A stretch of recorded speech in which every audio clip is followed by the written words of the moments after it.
Fala galera, bem-vindo aí a mais um Rock Coffee, nosso podcast aqui em vídeo e também áudio, você encontra aí no podcast e no YouTube. Rock Coffee foi criado para a gente falar dos mais variados assuntos aqui da nossa agência, da Rockset, tanto no âmbito de produção, marketing digital, enfim, vários assuntos aí pertinentes no mundo de agência, publicidade e produção de vídeo. Eu tô aqui com o Carlos Medina, que é fundador da SPDS, São Paulo Digital School, e o nosso diretor de arte da agência, Pietro Segatti, é? Segato. Pedro Segatti. Carlos, o nosso assunto de hoje é storytelling, né? Todo mundo fala que a gente precisa criar bons conteúdos ou contar realmente uma história, trazer a empresa para um âmbito mais de persona ali. Como é que você vê essa área de, vamos falar no português mesmo, de contar a história, né? Do storytelling? Contar uma boa história é uma arte e é fundamental hoje para o mundo das empresas, porque imaginando o mundo digital onde a gente tem acesso a tudo, é como que uma empresa que vai contar uma história que normalmente é mais desinteressante vai conseguir competir com uma história feita de entretenimento no YouTube, no Facebook e assim por diante. Então, imaginar você como uma empresa tentando passar um posicionamento ou vender alguma coisa, é importante você criar esse storytelling, essa história, esse contar da melhor forma, da forma mais eficiente e que encante, talvez ou não, os seus usuários, os seus clientes e assim por diante. Então, assim, o mundo do storytelling já existe há anos, mas ele é muito mais conectado inicialmente com o mundo do entretenimento. E a gente, como bom publicitário e marqueteiro, a gente se apropriou um pouco dessa técnica para a gente contar também a história das empresas. E que muitas vezes são muito interessantes também. Então é só se apropriar e criar e pensar, planejar da melhor forma. Alguns cases que você pode vir à mente assim, Pedro, que te fez lembrar justamente desse assunto que a gente está falando? Bom, estávamos conversando até anteriormente sobre o assunto. Tem um case que começou interessante e terminou de uma maneira estranha, que é o case de uma marca de sorvetes, que tinha uma história linda, que o sorvete era uma receita do avô que veio da Itália e eles usam os melhores ingredientes, enfim. E no final o ingrediente principal, que era o avô, não existia. Então eles se passaram um pouco no contar a história, eles acabaram inventando uma história.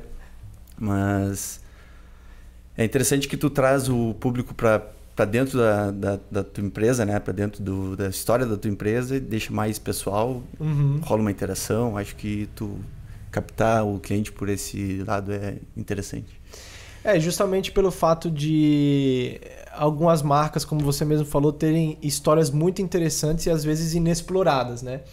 Mas eu conheço uma marca aqui regional aqui, que é de roupa, que ela tem uma história do que o avô era um cara holandês e aí a marca tem uma pegada de surf com Holanda e já tem uns negócios bem misturados assim. Mas pegou, a marca deles tem se sobressaído justamente por ter essa identidade bem forte e a história fazer parte dessa identidade, né? Mas também é um perigo, como vocês falaram, de pegar uma empresa que realmente não tem história e querer contar algo falso, né? E pode ser um tiro pela culatra, né? Sim, quando se esclarece todos os fatos assim, né? Daí cai por terra tudo que tu falou. Todo o argumento. Apesar de ter fundo de verdade, o teu argumento fica nulo, né? E eu acho que é por isso que algumas empresas hoje digitais têm até uma dificuldade maior de ter uma estratégia de história, porque o cara nasceu ali, não é uma história como nasceu da garagem da Apple lá em 1980 e poucos. Não, o cara nasceu hoje, começou a bombar, ele não tem o que falar. Então ele tem que talvez criar até uma personalidade da empresa para meio que substituir uma história que não existe, né? Normalmente uma empresa muito jovem, ela não tem, ainda mais digital, não tem muita história para contar, né? Teve uma ideia, a não ser que, nossa, uma pessoa tem... Mas o normal é não ter mesmo. E aí o que, na verdade, surge é um posicionamento de marca. Então eu fiz esse aplicativo me posicionando para atender esse público, para fazer isso, meu diferencial é esse. E um diferencial não é um storytelling. Então, um storytelling que nem aquele seu exemplo que você deu da empresa holandesa com surf e tudo mais. Legal, talvez seja um storytelling, mas talvez às vezes pode ser simplesmente um posicionamento. Eu gosto muito da Holanda, acho que tem tudo a ver com surf, não tem muito mais. Mas aí você cria, sei lá, toda uma identidade visual e assim por diante e segue isso como um diferencial, né? O storytelling não, o storytelling normalmente tem a ver com um story, com uma história que você tem que contar e aí como fazer isso que é a dificuldade.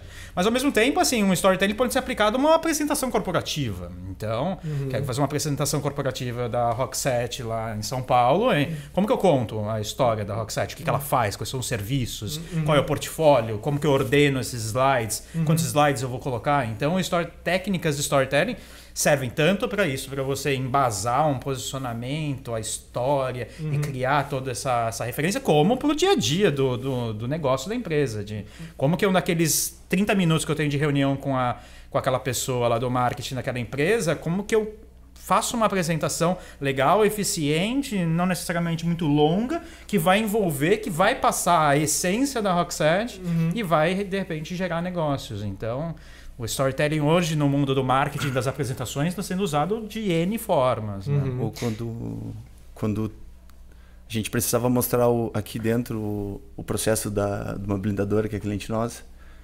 nós trouxemos o conteúdo em formato de episódios e contou uma historinha com começo, meio e fim, desde o começo da fábrica e passando por todos os processos. Então tu dá uma linha do tempo pro projeto que meio que é uma característica. Tu não pega uma grande história para a empresa veio de tal lugar, mas tu aplica a linha do tempo e transforma numa história que tu pode fragmentar e gerar um conteúdo maior.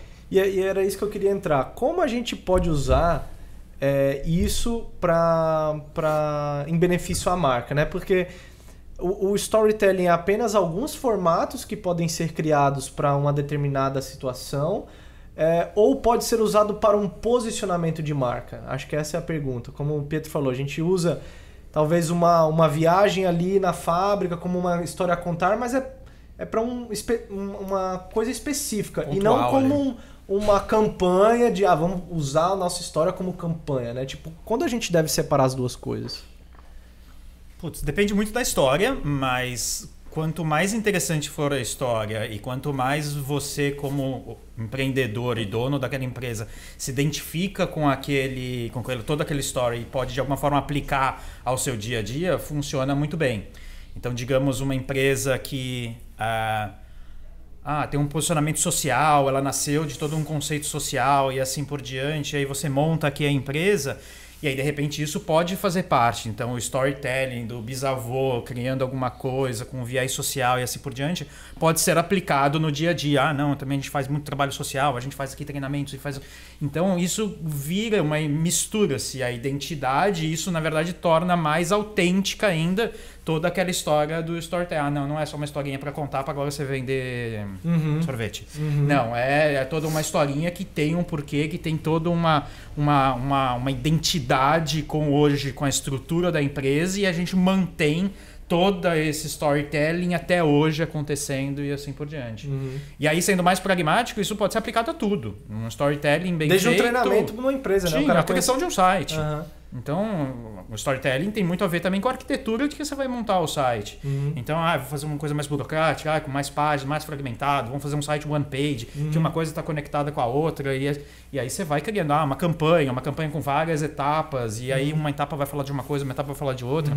Então, você pode ir brincando com tudo, desde, de novo, com o storytelling principal da empresa, a história principal, a identidade da empresa que se permeia dentro da operação atual e assim por diante, como pontual. Essa campanha, eu preciso agora vender essa campanha, eu preciso fazer uma apresentação nova para a gente vender tal produto, porque é B2B, como que eu conto essa história do produtinho B2B da melhor forma possível. Então, mistura-se tudo, mas no fim do dia o que a gente quer é contar uma boa história. Contar uma boa história é passar exatamente de uma forma eficiente a mensagem, que seja envolvente com quem está escutando, que no fim do dia dê resultado.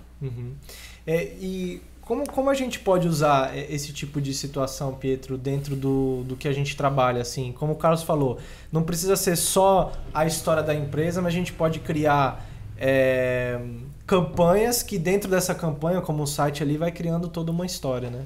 Sim, tipo, até com as mídias programáticas, tu consegue aplicar uma história dentro da tua campanha e tu consegue direcionar as peças exatamente no momento que tu parou da história. Tu viu o primeiro banner, interagiu com o primeiro banner, qualquer publicidade, e a gente vai ter esse registro. Então fica mais fácil de eu te manter dentro da minha campanha do momento exato que tu parou, sabe? Tu entrou num portal, tu teve o primeiro contato com a nossa peça, interagiu com a nossa peça. Tu vai entrar num portal distinto e essa história vai continuar. Vai continuar na tua vida e a gente vai continuar te impactando e acontecendo essas interações. Tu vai acabar participando do processo inteiro. E isso traz uma conexão, você acha? Porque assim, quando a gente fala, tipo, o meu papel principal sempre é comercial, né? E comercial a gente tem 4 etapas, né? A primeira é apresentar o problema do cara, né? Você fala assim, pô, você tem lá uma escola, entender qual é o seu problema, depois eu te trago a solução, e aí eu crio a conexão e te vendo, né? E acho que esse sistema que o Pietro falou é exatamente isso, né? Falou, te apresenta uma peça, você interage, então esse cara tem esse problema, ele tem esse interesse. Vou apresentar uma solução para ele no próximo, talvez criar uma conexão e aí gerar... O mundo do storytelling casa também muito bem com o mundo do inbound, que é exatamente isso. A grande diferença da sua prospecção é que ela é pessoal. Então você senta comigo, eu passo um briefing, a gente conversa e aí fica tudo muito one-to-one, tudo muito manual. Quando a gente fala em produtos B2C, que você quer escalar, que você quer impactar muita gente, não dá para fazer manualmente tudo isso. E aí casa com inbound ou com mídia programática, exatamente isso. Porque você automatiza essas interações. Você imagina a dor, você imagina a história, e aí você cria todo o seu mapa de interação baseado num storytelling. Não necessariamente o inbound clique aqui para baixar um e-book e depois clique aqui para comprar o meu curso. Não, você pode fazer um storytelling para passar uma mensagem, e essa mensagem é muito bem construída. Exatamente.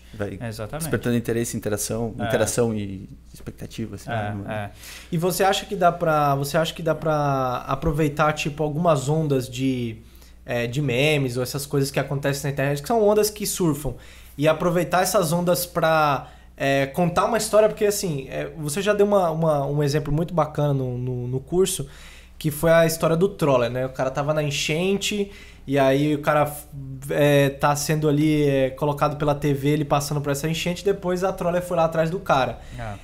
Depois contar essa história foi uma parte de um storytelling, né? Tipo, usando em uma campanha, né? Uma história exatamente, real. Exatamente. Eles se apropriaram daquele broadcast, daquela TV, daquele helicóptero filmando aquela situação, que poderia morrer ali a história, ninguém ia nunca mais comentar daquilo. Ela identificando e monitorando em mídias sociais, viu que muita gente falava daquela história do carro, e aí ele identificou que era um carro dele, e aí ele criou todo o storytelling.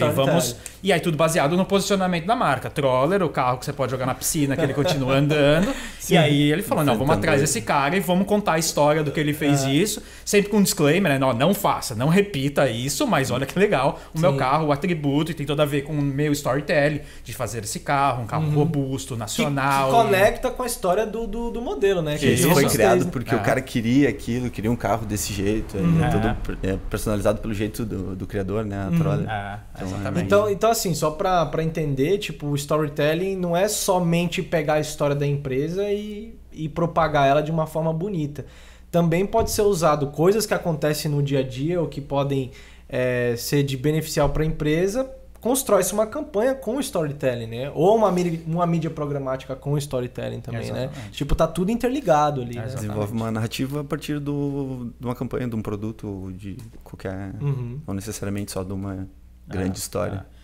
Ainda mais hoje que a gente imagina e percebe que os formatos publicitários estão cada vez mais tendo menos resultado, imaginando no mundo digital. Então, clique em banners e assim por diante, e-mail marketing, assim por diante.